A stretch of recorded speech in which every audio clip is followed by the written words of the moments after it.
ہر قسم کے روحانی جسمانی مسائل اور وظائف کے لیے پیر اقبال قریشی چینل کو سبسکرائب کریں۔ ام اتخذوا من دونه آلهة قل هاتوا برهانكم هذا ذکر من معي وذکر من قبلی بل اکثرهم لا يعلمون الحق فهم معرضون وما ارسلنا من قبلك من رسول الا نوحي الیہ انہ لا الہ الا انا فاعبدون صدق اللہ العظیم۔ اگر کسی انسان کا کاموں میں دھیان اور دل نہ لگتا ہو یا تعلیم میں عبادت میں بھی دل نہ لگتا ہو تو اس آیت کریمہ کے عمل سے اللہ تعالیٰ اسے یکسوئی عطا فرمائیں گے۔ بعض لوگ پریشان ہوتے ہیں کہ ان کے بچے جو ہے نہ تعلیم کی طرف صحیح توجہ دیتے ہیں اور نہ ہی کاروبار اور نوکری کی طرف، یا بعض عورتیں بھی پریشان ہوتی ہیں کہ ان کے خاوند جو ہے کوئی کام نہیں کرتے اور وہ بالکل ہی گھر میں پڑے رہتے ہیں۔ تو یہ آیت کریمہ جو ہے انسان کو منہمک کرتی ہے، یکسوئی دیتی ہے۔ اللہ تعالیٰ نے الہ کا ذکر شروع کیا ہوا تھا، خود الہ العالمین ہے، اور ہمیں الہ کا معنی بار بار سکھا رہا تھا، سمجھا رہا تھا۔ کل کے درس میں بھی گزرا کہ الہ کی تشریح کیا ہے، الہ کا معنی کیا ہے۔ یہاں بھی اللہ تعالیٰ نے سورہ انبیاء کا یہ تسلسل سے درس ہے، اور چونکہ ترتیب سے ہمارا پورے قرآن پاک کا وظائف کی شکل میں درس چل رہا ہے اور ابھی 17واں پارہ جاری و ساری ہے، تو اس لیے اللہ تعالیٰ جو فرما رہے ہیں وہ ریگولر بیٹھنے والوں کو سمجھ جلدی آ جاتی ہے بات۔ اللہ تعالیٰ نے یہاں بھی یہی جملہ کہا کہ ام اتخذوا من دونہ آلہہ، کہ تم نے بنائے ہوئے ہیں مجھے چھوڑ کر اور الہ اور خدا حاجت روا۔ اب ہر انسان نے اپنے اپنے بنائے ہوئے ہیں، اور جب انسان شرک کرتا ہے تو اس کی عقل پہ بالکل پردہ آ جاتا ہے، اسے سمجھ نہیں آتی کہ میں کیا کر رہا ہوں۔ اب آپ یہ دیکھیے کہ ایک عورت نے آٹا گوندا اور آٹا گوند کر اس کا بت بنایا اور چھوٹے چھوٹے بت بنائے، اور عرب کے لوگ جب جاتے تھے لڑائی پر، قتل و غارت پہ، چوری ڈکیتی پہ، کسی بھی معاملے پہ، تو وہ چھوٹے چھوٹے بت اپنی جیب میں رکھتے تھے کہ یہ بارشوں والا ہے، یہ جو ہے تقدیر والا ہے، یہ جو ہے انسان کو فتح دلاتا ہے، یہ اولاد دلاتا ہے، یہ مقدر سنوارتا ہے۔ جیسے آج لوگوں نے عجیب و غریب کڑے پہنے ہوتے ہیں، عجیب و غریب انگوٹھیاں پہنی ہوتی ہیں، 10 انگوٹھیاں پہنی ہوئی ہیں کہ بھائی یہ جی یہ مسئلہ حل کرتا ہے، یہ مسئلہ حل کرتا ہے۔ تو عرب معاشرے کا قرۃ العیون الموحدین یہ کتاب ہے، آپ وہ پڑھ کر دیکھیے تو آپ کو پتہ چلے گا کہ کس طرح ان کی عقل پہ پردہ تھا کہ اس نے بت بنا کے دیے اپنے خاوند کو، بیٹے کو، بھائیوں کو، کہ ہر ایک نے اپنا اپنا رکھا کہ یہ مجھے فتح دلائے گا، یہ میرے بارش کا ہے، یہ رزق کا ہے۔ آگے گئے تو لمبا سفر ہو گیا اور کھانا ختم ہو گیا۔ وہ جن کی عبادت کرتے تھے، جن کو چومتے تھے، جن کے آگے سجدہ کرتے تھے جیب سے نکال کر، ساروں نے بھوک سے تنگ آ کر انہی کو ایک جگہ جمع کیا، اپنے خداؤں کو، اور ان کا آٹا گوندا دوبارہ اور روٹی بنا کے کھائی، اور پھر بھی ان کی عقیدت میں فرق نہیں آیا کہ ہمارے خدا کو ہم کھا گئے اور اس نے ہمیں کوئی نقصان نہیں دیا۔ تو آج لوگوں کا ذہن اتنا خراب کیا ہوا ہے، نماز نہیں پڑھو گے برباد ہو جاؤ گے، یہ جملہ تو کسی پہ اثر نہیں کرتا، لیکن اگر تم نے جو ہے فلاں درگاہ پہ جا کے یہ کام نہ کیا تو برباد ہو جاؤ گے، تو ڈر جاتا ہے ابا بھی اماں بھی۔ وہ جی ہم نے تو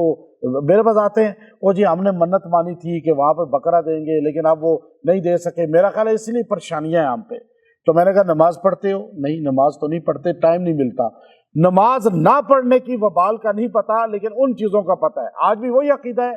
وہی اندر جو ہے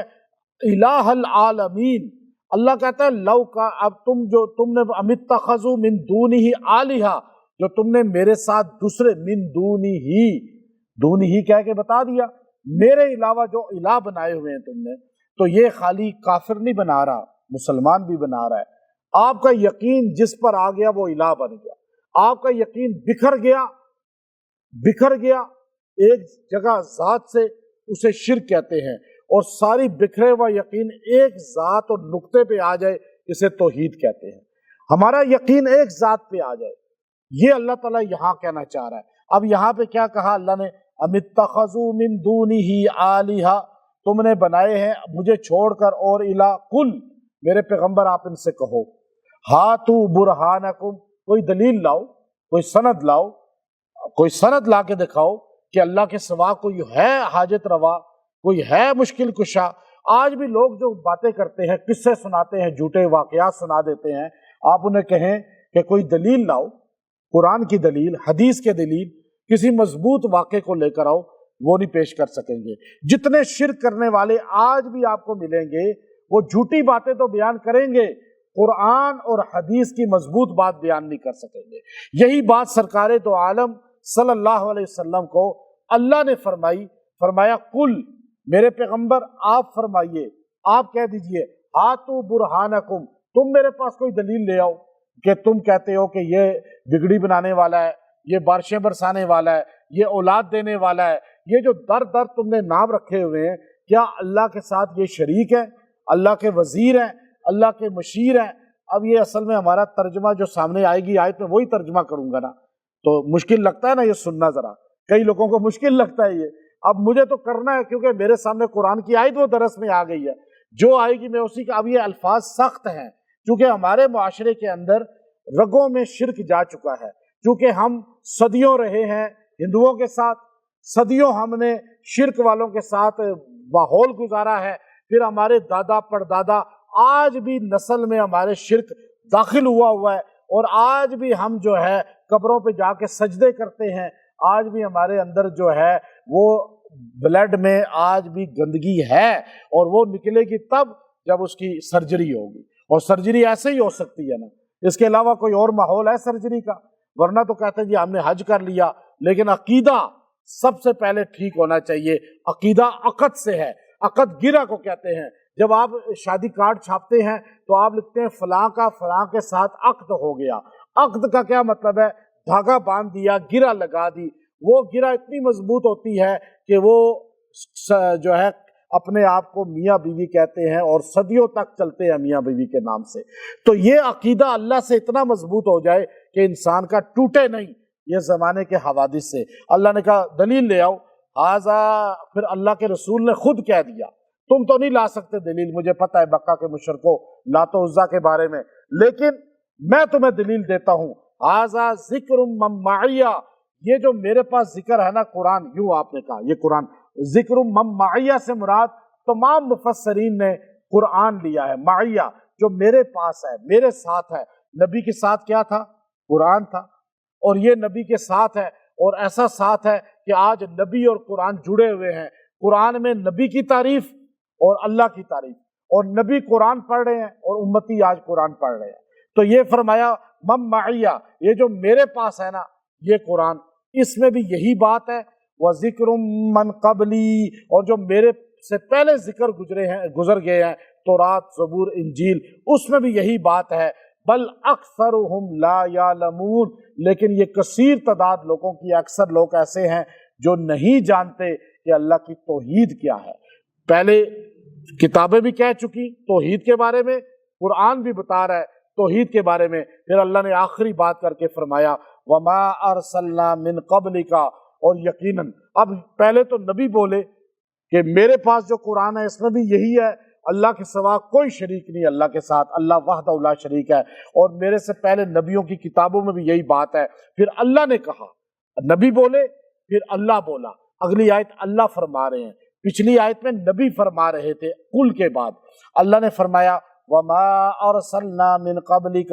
اور ہم نے نہیں بھیجا آپ سے پہلے من رسول، کوئی بھی رسول، الا نوحی الیہ، مگر ہم نے ہر رسول کی طرف یہی وحی کی ہے، انہ لا الہ الا انا، کہ یہ وحی ہر نبی پر، ہر پیغمبر پر، ہر رسول پر ہوئی کہ نہیں ہے کوئی الہ، لا الہ، یہ لا کی تلوار ہے، کہتے ہیں جوڑ کرنا چاہیے، جوڑ کرنا چاہیے۔ ہمارا کلمہ ہی پہلے نفی کی بات کر رہا ہے،